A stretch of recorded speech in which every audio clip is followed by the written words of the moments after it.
All right, I think we're going to get started. Thanks for coming. This is Clues to the Mysterious Sinking of the USS San Diego in 1918. And we have here today Alexis Catsambis from the Naval History and Heritage Command, Ken Nahshon from Naval Surface Warfare Center, Carderock Division, and Art Trembanis from the University of Delaware. I'm going to turn it over to Alexis.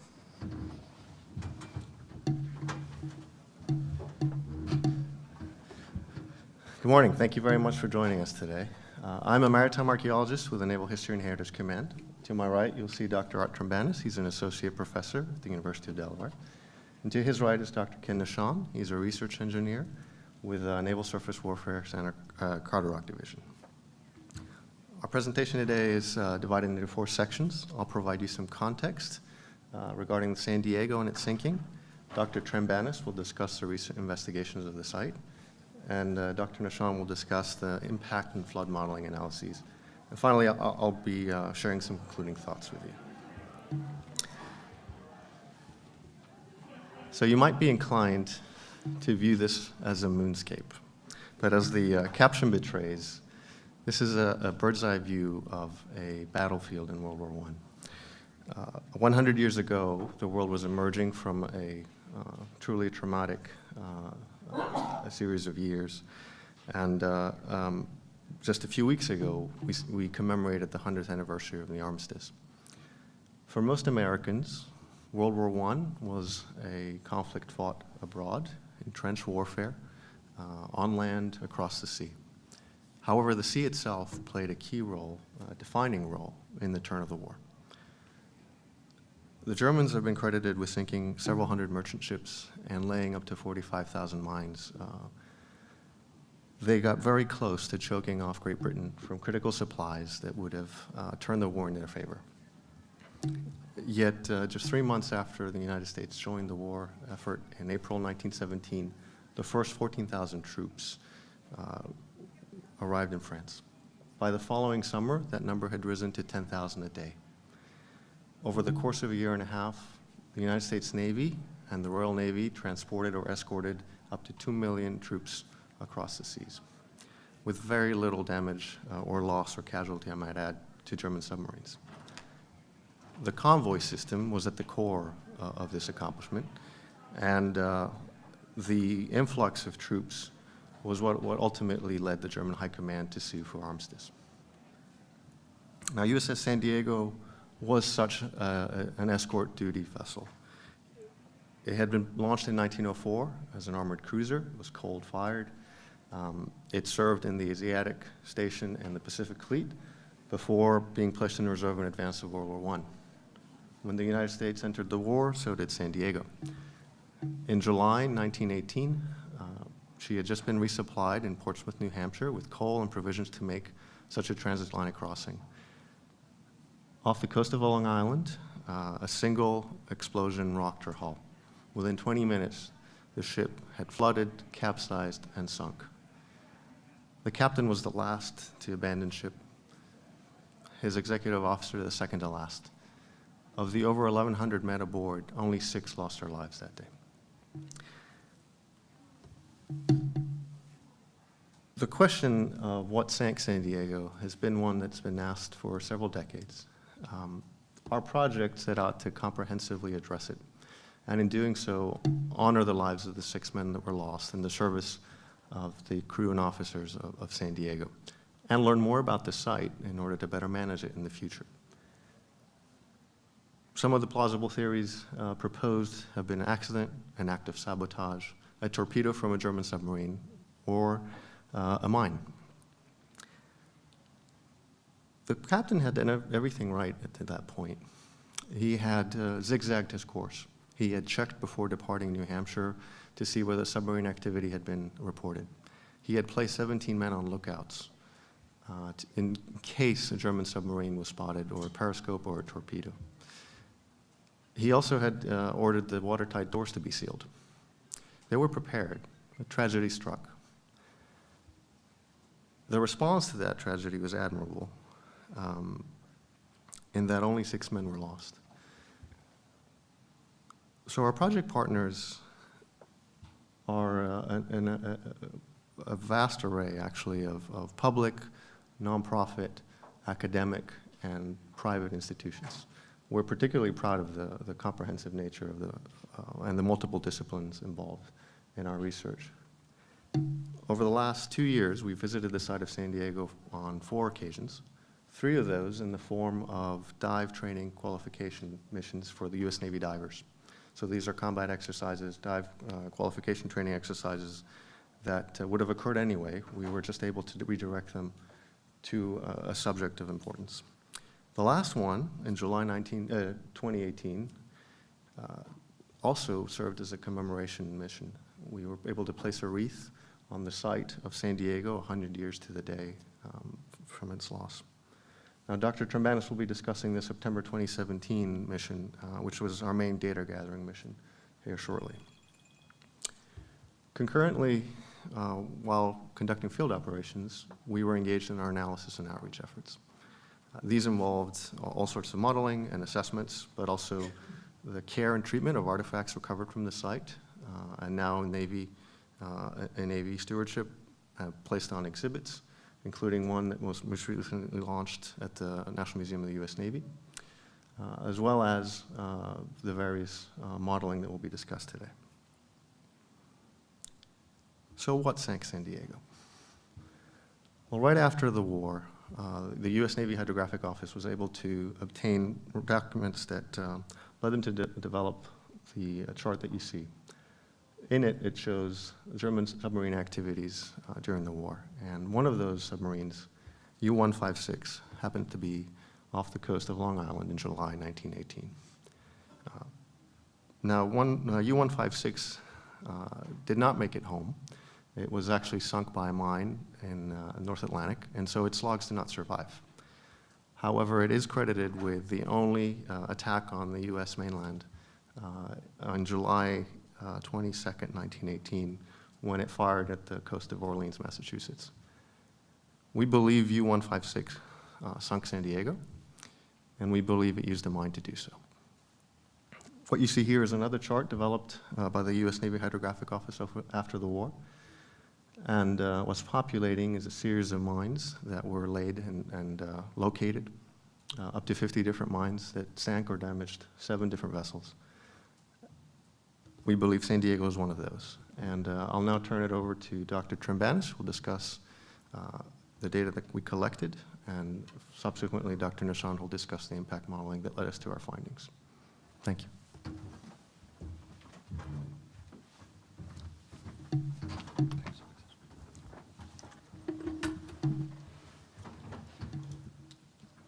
Good morning. Thank you all for being here. My name is Art Trambanis. I'm a geological oceanographer at the University of Delaware, and I'm really honored and privileged to have been a part of this project. And on a personal note, my grandfather actually served in World War I, so being involved in this felt like a small way of kind of giving back to honoring his and many others' legacies of sacrifice. My group, we specialize in the development and utilization of advanced robotic systems and geophysical sensors to map and measure the seafloor. And so we came into this program to answer the question of what is the condition of the wreck, and to try to put together as precise and as high resolution of a picture of what the condition of the wreck site is like, to help guide further investigations and to help in the site management. And so first you have to have a good map. And we traveled all the way from Delaware up to Long Island aboard the RV Joanne Daber, seen here in this video. That was our platform for our operations that include both a mix of surface sonar mapping and the utilization of an autonomous underwater vehicle, AUV. So it's a small unmanned mini submarine you could think of. So it's an underwater robot, somewhat apt that we would be using one underwater vessel to investigate the site that was itself done in by another underwater vessel. These are some of the kinds of images. Again, this was unparalleled, unprecedented high resolution that we're able to get of the wreck site. This is coming from one of the AUV systems. And so what this is showing is we're using sound to make images of the seafloor. And very much this textural, this is a 2-dimensional textural image, much like you would have if you turned off the lights in a room and shined a flashlight. So the brighter areas here, the brighter light yellow areas are high return. So those are coming off of the metal structure of the hull.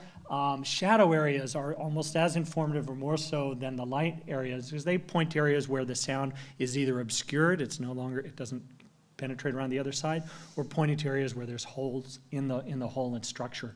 And also, one of the things that very clearly sticks out for us is how remarkably intact the ship seems to be. The outline of the hull is very, very pronounced and seems to be very, very well contained.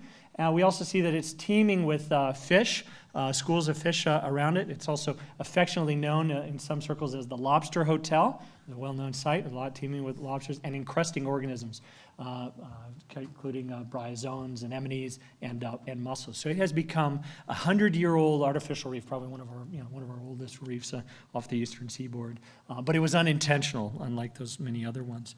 So that textural image from the side scan is informative, but it lacks the third dimension. It lacks that we want to really understand the volumetric condition of the site. And in order to do that, we utilize other sophisticated sonars called phase measuring bathymetric sonars, let's say swath bathymetry or bathy sonar systems. And those allow us to get that vertical dimension. So we take the texture, now we've added vertical dimension, and we can see what very clearly, immediately, some things pop to our minds, and we see that, in fact, that an integral ship has quite a bit of a collapse, especially about the midsection. And I have here a 3D print of this very thing, so we can actually kind of hold it in our hands. So we've taken a ship that was intact like this, and then turned it 100 years later into something like this. And you can see both in the raw point cloud and the elevation model. So this gives us now a volumetric measure of what the ship is like on the seafloor. And we can combine these two. So we can actually take the textural information, overlay it, sort of stretch that on top of the volumetric surface, and combine the insights from both of those geophysical sensor systems, the very high resolution from the AUV side scan with the surface sonar mapping. And that gives us the ability to actually take cross sections like CAT scans across the remains, the sort of the hulking body here on the seafloor. And we can do that right around frame 78, which you'll hear about more when Dr. Nahshon talks about some of his modeling effort. And so what this allows us to do is we can kind of kill PowerPoint, apparently, is what we can kind of do. Oh dear. Let me see if I can. I guess it didn't like what I was about to share.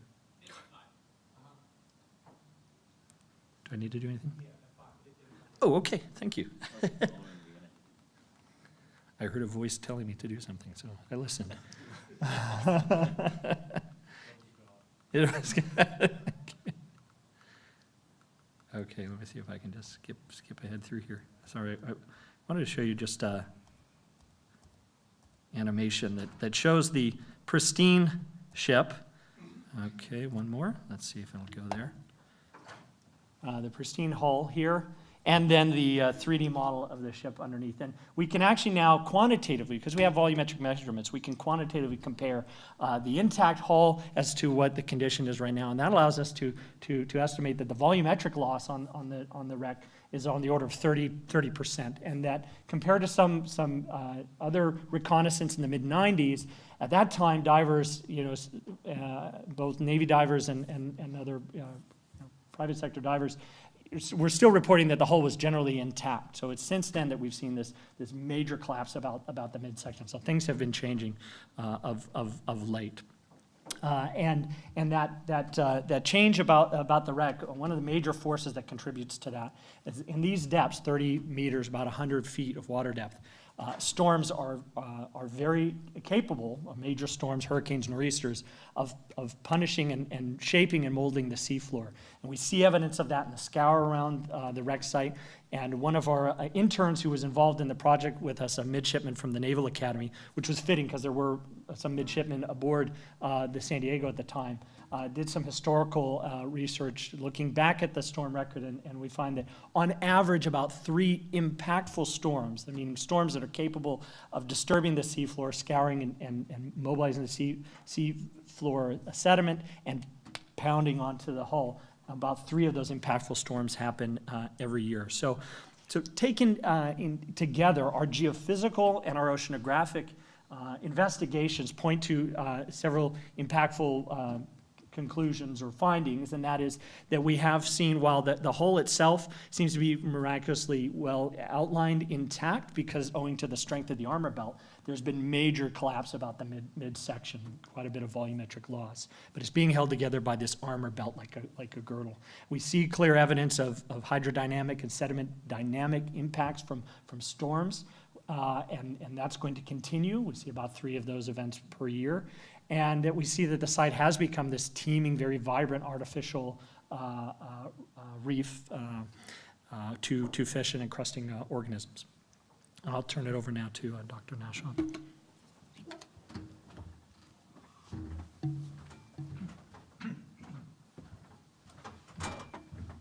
Is it just this forward or back? Good morning, everyone. I wanted to thank you for coming and listening to our research. So I'm Ken Nahshon with the Naval Surface Warfare Center Carderock Division. I'm an engineer who primarily is focused on weapons effects, and we've worked very closely with one of our sister groups that is focused primarily on stability and flooding.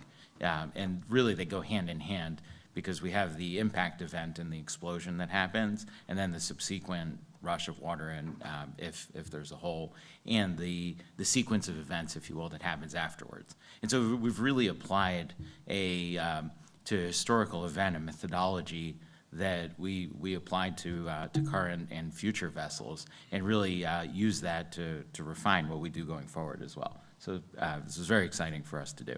So that being said, the question is, how did USS San Diego sink? So what attacked it, and what sequence of events led to relatively localized damage and flooding spreading and causing the vessel to capsize, which, as it turns out, is fairly unusual as far as a warship response to an explosion.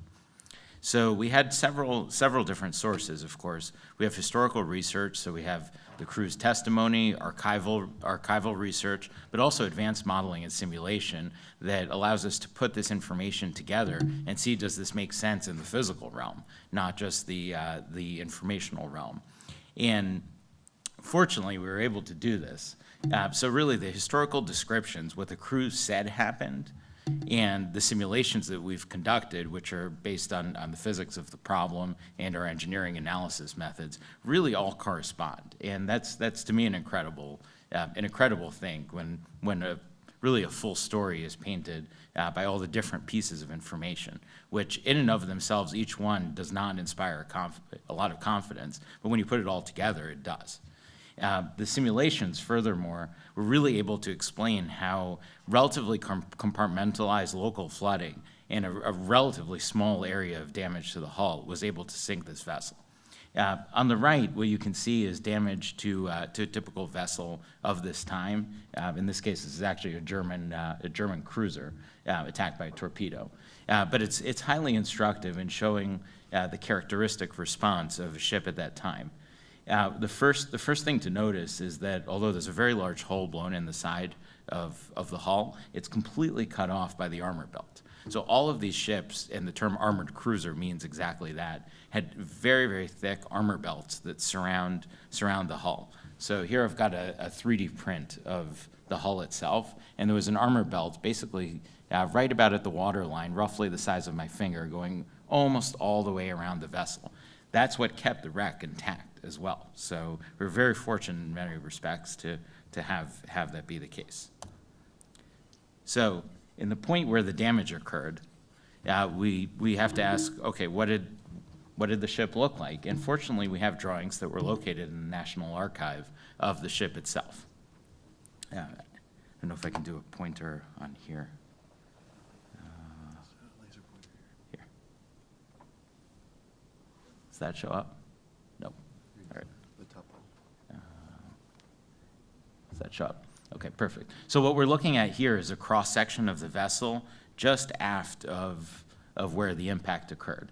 And what you can see is that there's several deck layers above where the engine is. So this is the port side engine room, and there's a large steam engine there. And outside of that engine room is a void space, so this would have been filled with coal, and then an armor belt here, guns above it, and then a sloped armor plate as well. So basically, the ship is almost like two vertical portions, one where the deck structure is, and the below space where there's just very large open spaces.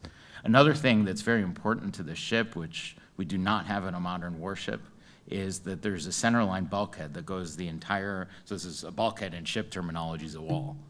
There's a centerline bulkhead that goes almost the entire length of the ship that really compartmentalizes the ship further.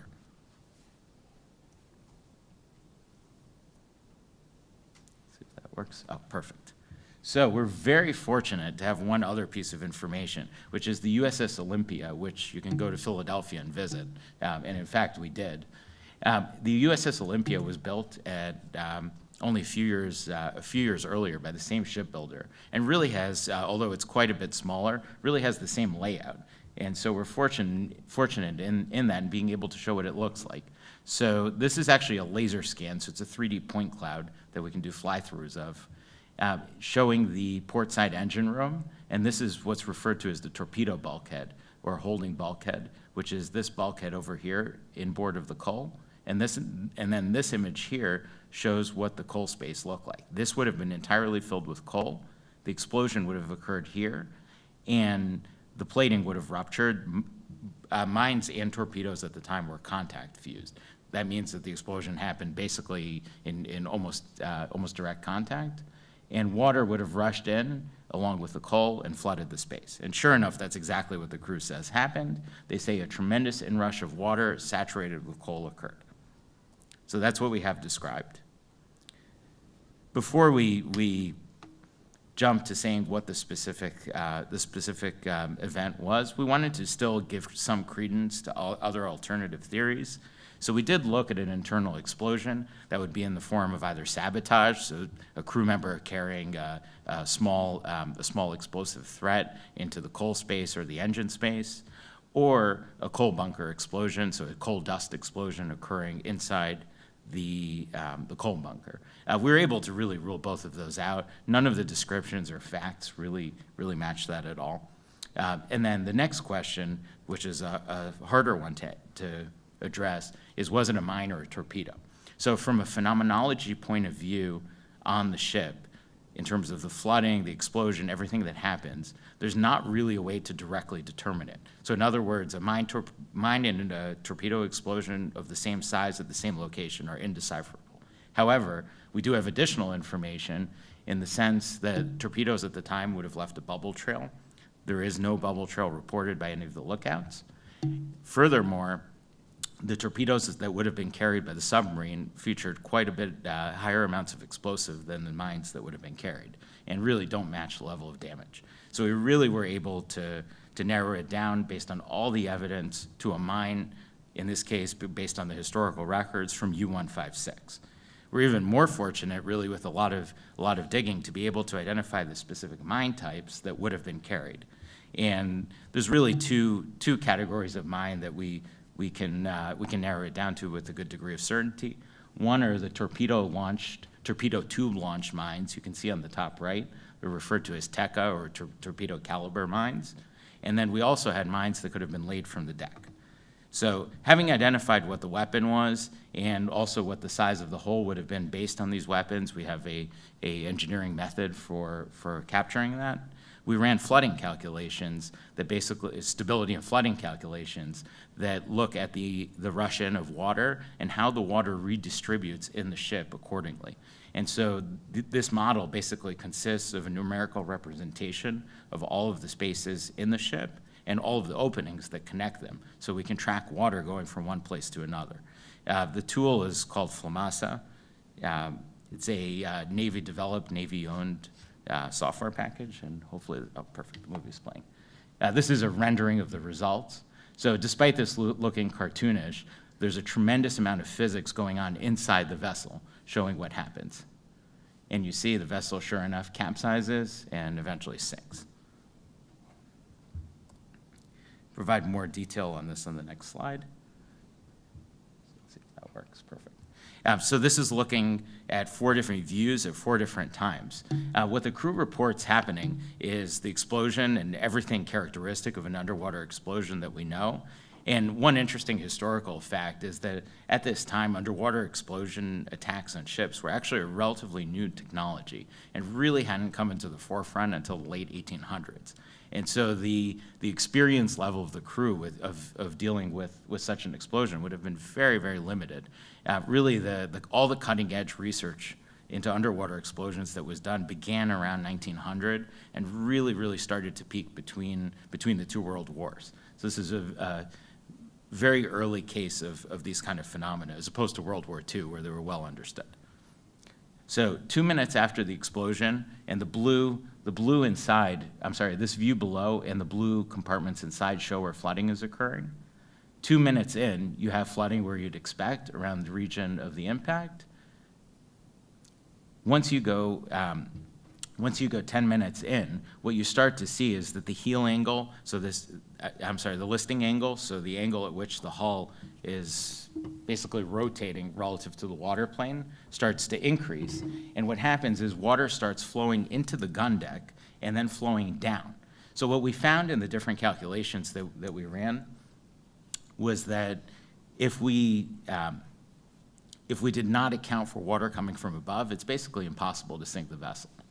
So this water rushing from above really causes a catastrophic situation where the water just continues to flow more and more and more, and eventually the ship goes over. What we've done here is plotted the heel angle versus time after the explosion, along with the crew testimony. So there's really several phases in the response, and really they match quite well with what the crew says. So in other words, the rotation of the vessel corresponds to the physics-based modeling of the water coming in. And finally, and this really speaks to the skill and understanding of this crew, at about 14 minutes and change, so at 11:20, the captain says to abandon ship, and he literally has minutes to go before this thing just goes completely over. And so the crew get off in time, and really the loss of life is highly limited given the severe nature of what happened. So with that, I'd like to turn it over back over to Alexis for concluding remarks. Thank you.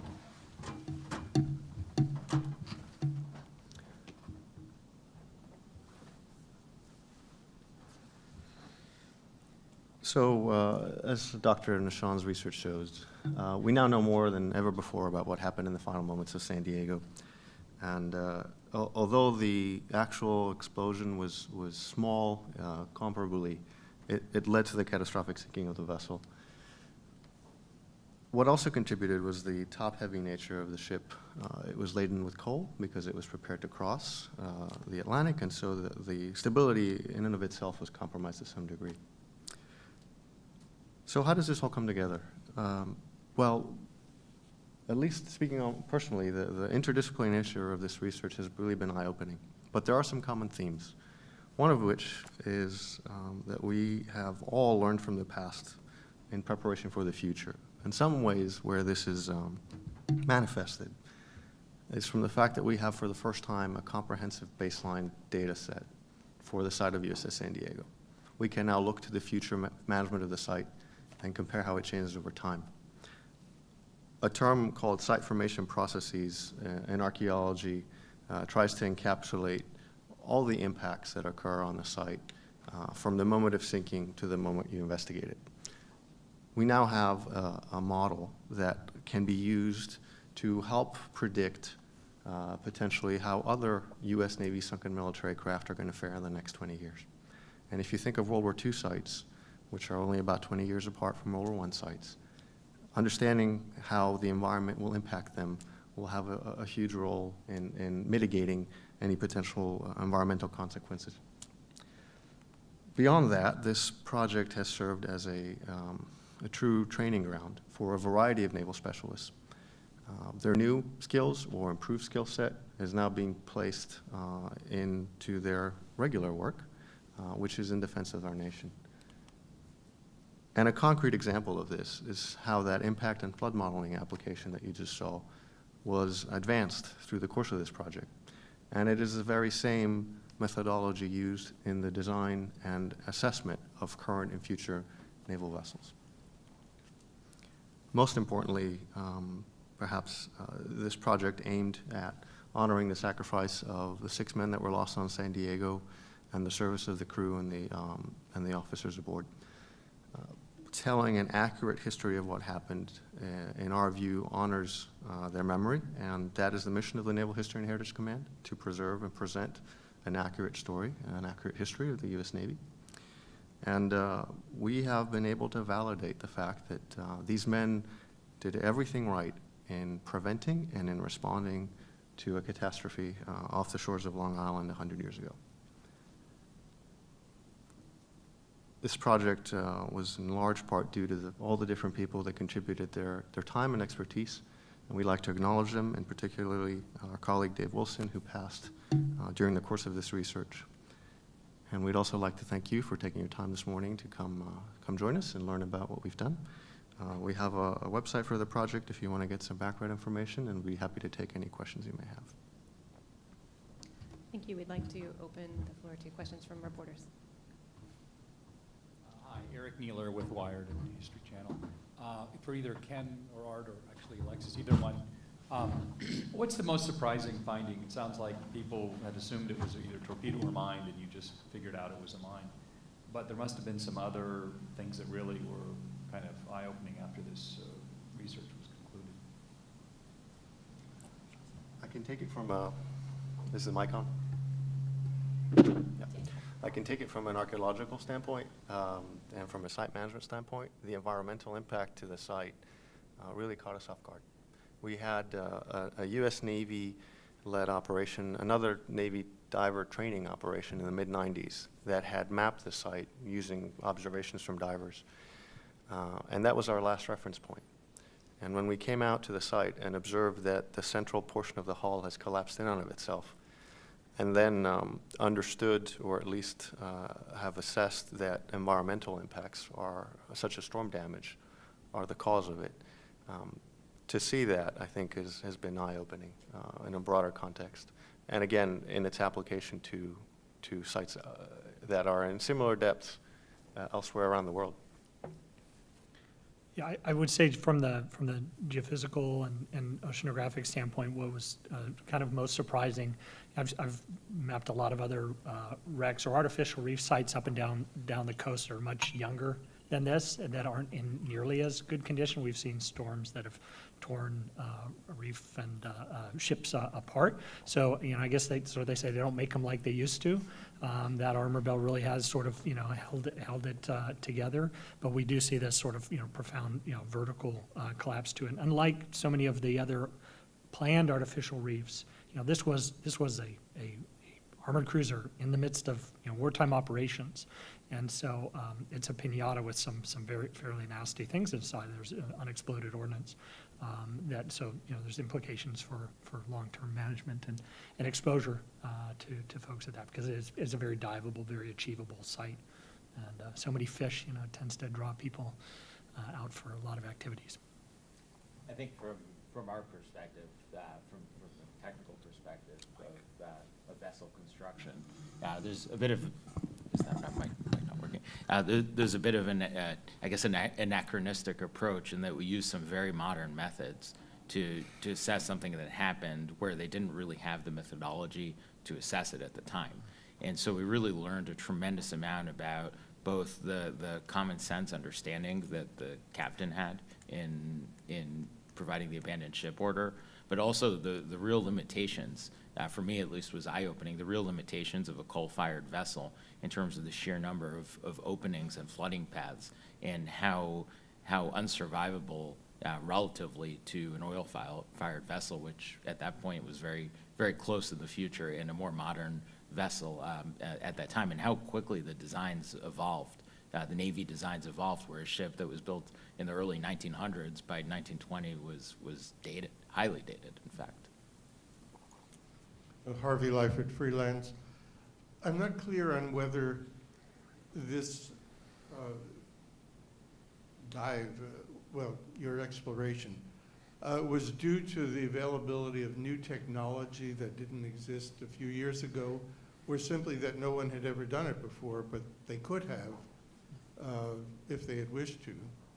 And then more specifically, I'm just wondering about the fate of the 4 smokestacks, which presumably would be under the hull now. Have you found them, or could you find them?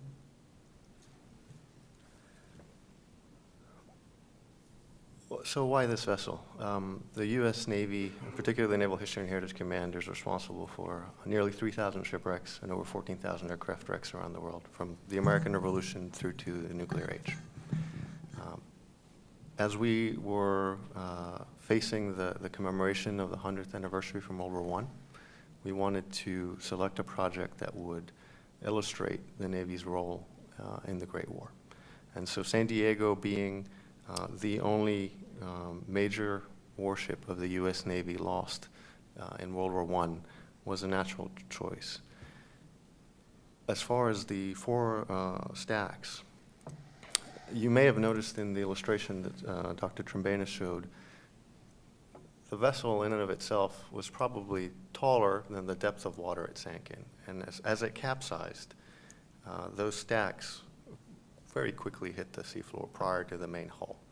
So the vessel came down and most of the superstructure was crushed underneath the starboard side of the ship. And the Navy was actually concerned that it would pose a hazard to navigation early on. And for the first few months, they periodically took soundings, and they found that crushing continued to the point where the depth necessary for vessels to pass above had been cleared on its own. We did find some evidence of superstructure. If I may show the slide real quick. Sure.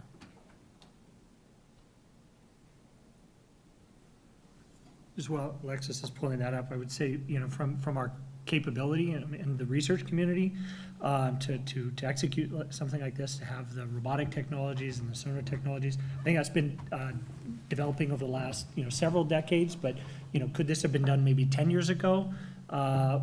Yeah, very fewer groups at that point. So we've seen a proliferation. We're seeing an exciting time where there's more of the robotic autonomous systems that are allowing just even small research groups, academic research groups, to be able to conduct some of this type of work from a technical standpoint, being able to map, to have AUVs and ROVs and surface-mounted sonar. So within the last 5 or 10 years, there's been a proliferation of that. So there's more groups capable of doing that. That happens to be a focus area of our group. So when we were approached by NHHC, we said we'd be happy to lend our experience and technologies to the fold.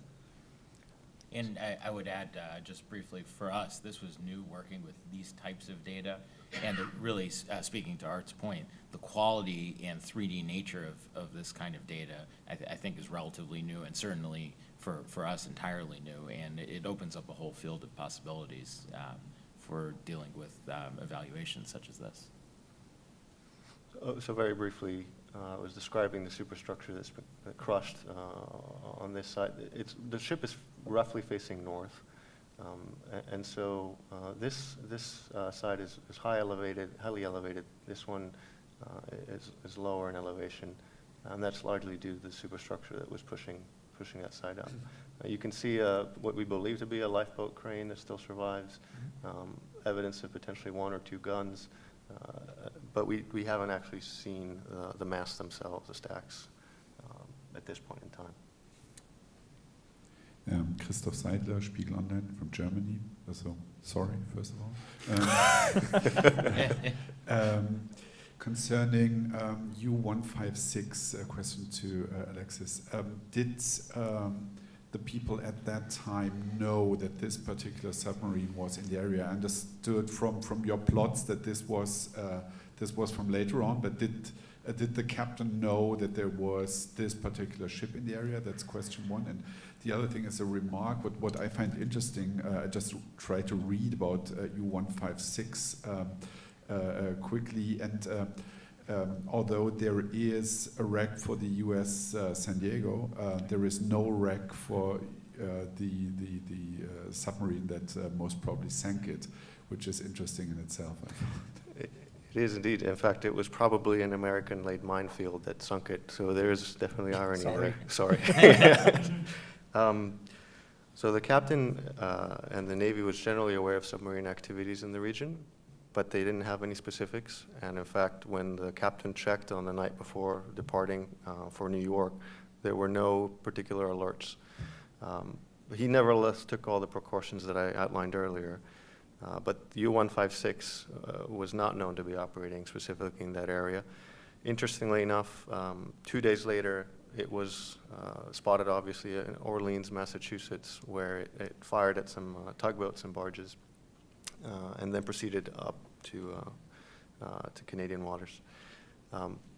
There is an anecdotal report that some sailors off Rhode Island, in the day between Orleans and Fire Island, Long Island, may have seen submarines traveling on the surface in that direction. But their superiors didn't believe them. They thought they were inebriated. So this was very unexpected. And if you ask most Americans today, they may not be familiar that the German submarines posed such a threat in World War I, let alone World War II. If I might add just a quick note, and really maybe not a personal connection, but institutional connection to Carderock. The level of research into underwater explosions and torpedoes and mines in Germany was really far ahead of anywhere else in the world, even through World War II. And after World War II, many of the experts from Germany actually came to Carderock or to the Naval Weapons Lab in White Oak. And so there's a tremendous amount of expertise that was acquired, if you will, after World War II, that really forms much of the basis of what we do today. I would mention there are also a couple of still unknown elements, unexplored elements to this story. Both of the propellers are gone, and this sunken barge crane here was part of the period of looting and pillaging of the site. And so one of the propellers we know was lost somewhere between where the wreck is and I believe it was heading to Staten Island. It was being towed, and the towing cable, towing rope or hawser or whatever broke. So somewhere between there and there is about 18-foot diameter brass propeller. The other thing is this is not where it encountered the mine. This is where it went down. It was going more east-west, and then when the explosion hit, the captain ordered full steam on the starboard engine and turned to go towards the beach to try to make it for the beach. So somewhere, back in some other spot, there may be the actual, mine spot, whether there might be much of it to be found now. These are heavily navigated and fished areas, but there are still a couple of unknown places. In addition to, I would love to go look for 156. I will add to Ken's point that we have records of eyewitness accounts from the Navy that sent minesweepers in the area the following day, and they did find mines in the region. They also found some things that they dismissed as coffee tins or floating debris that we now know actually very, very well have been the torpedo tube-fired Teco mines. They were so new that the sailors of the day had probably not experienced or seen them before and didn't recognize them. They suspected they might be mines because of the prongs, but they didn't quite recognize them as mines. They were only really put in service in 1917 or so. And so that was an interesting aspect of our research as well. I'm just curious how, how far off the beach was the wreck site or the coast, and then also from a historical perspective, did this sinking scare people in New York? Was it kind of big deal back then, or was it kept in some kind of news embargo that the military often did? And did the Navy change its practices for coastal patrols or anything? It is about 8 miles south of Fire Island, Long Island. As far as the reaction, obviously there was a general attempt to not panic the population during wartime. However, the speculation for sabotage, for example, really emerged around that time. Everyone knew that San Diego had sunk in the region because a number of commercial vessels went out to help with the surviving crew. We were able to track early communications in the Department of the Navy that investigated those reports. And in fact, the Navy sent a diver in 1918, just a day or two after the sinking, to evaluate the ship, verify that it was San Diego. They actually noticed the hole that we believe was the impact hole was about 5 feet or so, 12 feet below the waterline. And the impact hole appeared to be flaring outwards, and so that lent credence to the notion that it was an internal explosion, a sabotage, etc. But as we now know, and perhaps Ken can speak to that, that in of itself is actually perfectly consistent with an external explosion in a structure of this nature. Sure, yeah, if I can comment on that quickly. So one of the things is these, unlike modern warships that are welded, these structures were riveted. And so if a riveted plate comes loose, it could certainly come back outwards in the opposite direction of the explosion. The other thing is there was a tremendous amount of crushing and movement of structure that could have easily pushed things out as well. And so there's really not much credence to the sabotage scenario. The other issue is that to cause a hole that large would require amounts of explosive that you could not easily carry on you, or certainly you need a hand truck and something quite large inside. It would just be abundantly obvious. And the torpedo bulkhead would have ruptured without the side plating rupturing. So I don't know that you would even cause any flooding with an internal explosion. So we were relatively quick in eliminating that as a real scenario. Okay, my name is Christina Larson from the AP. How did you put together that this mine was from the particular submarine that you mentioned, or was that something that was already known? And also, if the mine had struck the ship in a different part of the hull, would the result have been the same, or was it, quite significant that it struck where it did in terms of what happened? So the belief that U-156 was the submarine that sunk USS San Diego pre-existed our research, and it was fairly well substantiated. It wasn't clear whether a torpedo or mine had been the weapon. Very early on, the captain of the ship wasn't certain himself.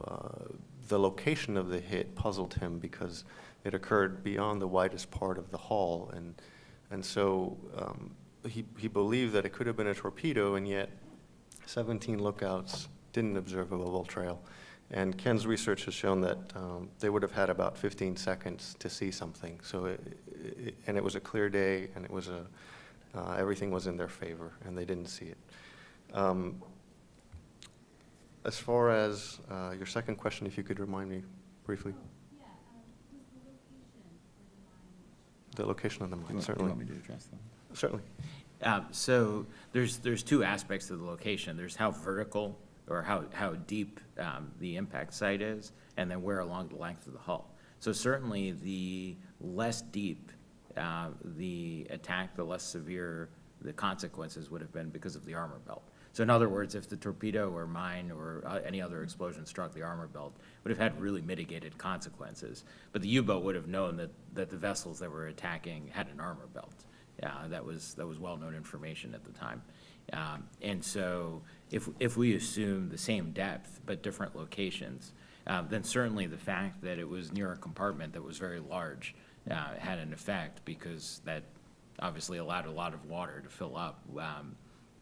There are other locations where you would have had certainly a different response, so it wouldn't necessarily have capsized. And then other locations still, for example, if you're further forward on the vessel, the vessel is just narrower, there would have been less water. And so we did not perform a careful study of where things would have been, but it's clear the response would have been different, and certainly in many other locations, like if it had struck at the bow, the vessel would not have sunk.